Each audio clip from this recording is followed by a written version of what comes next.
Assalamualaikum warahmatullahi wabarakatuh. Gimana nih kabarnya semua? Semoga kita semua selalu dalam lindungan Tuhan Yang Maha Esa ya. Amin.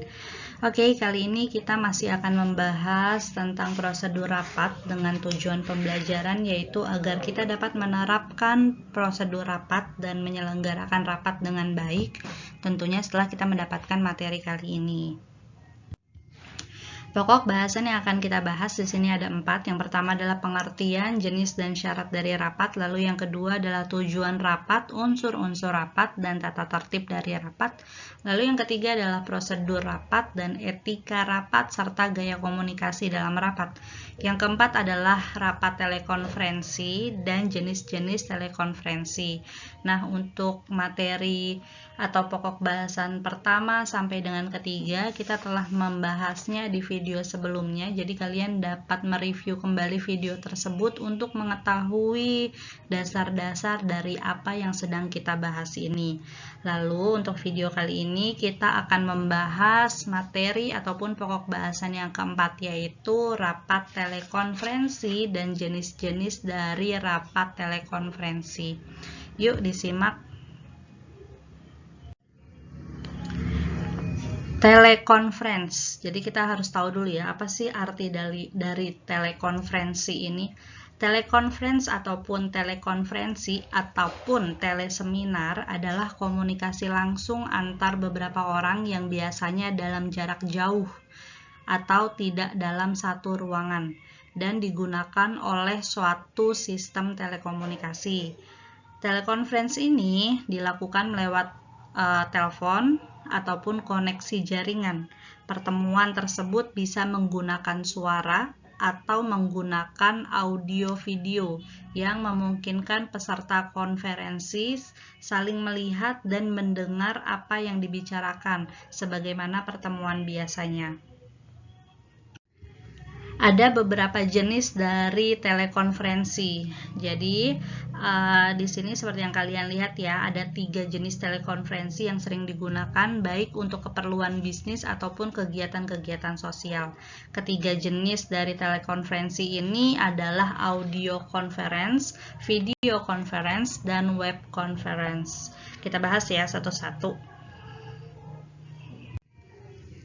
Yang pertama adalah audio conference atau conference call. Nah, di audio conference ini atau disebut juga dengan conference call merupakan percakapan 2 ataupun lebih partisipan dengan menggunakan fasilitas telepon, di mana komunikasi yang terjadi antara partisipan hanya dapat dalam bentuk audio ataupun suara. Conference call merupakan jenis telekonferensi yang paling populer karena memiliki kelebihan. Kelebihan dari audio conference ini ataupun conference call adalah partisipan hanya perlu menggunakan telepon biasa untuk melakukan telekonferensi tanpa alat ataupun software tambahan. Lalu yang kedua adalah dapat digunakan kapan dan di mana saja tanpa perlu melakukan konfigurasi perangkat yang akan digunakan. Yang ketiga adalah tanpa perlu koneksi internet yang cepat, karena layanan panggilan konferensi ini menggunakan jalur telepon, maka kita ataupun Anda tidak perlu mempunyai jalur koneksi internet yang cepat.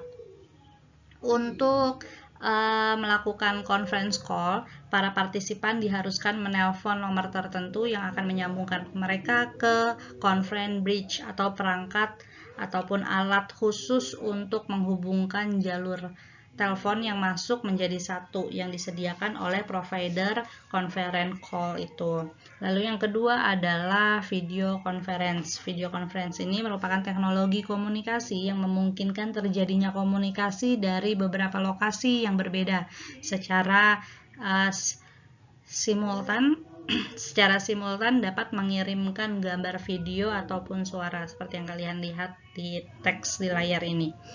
Untuk melakukan video conference dapat memanfaatkan teknologi jaringan IP ataupun melalui internet dan teknologi ISDN ataupun Integrated Service Digital Network.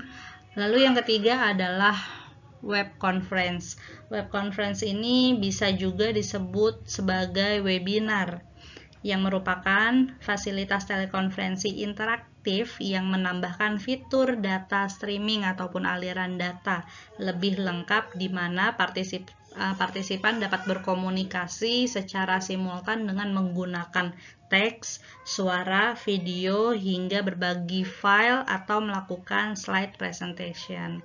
Oke, sampai di sini dulu perjumpaan kita membahas tentang rapat telekonferensi dan jenis-jenis dari rapat telekonferensi. Semoga kita dapat memahami apa yang telah kita bahas untuk materi terakhir ini dalam prosedur rapat. Jika kalian kurang paham, kalian dapat mereview kembali video ini, memahaminya lagi, atau kalau masih belum jelas, kalian bisa mencari referensi dari sumber lain. Oke, sampai di sini dulu perjumpaan kita dan assalamualaikum warahmatullahi wabarakatuh.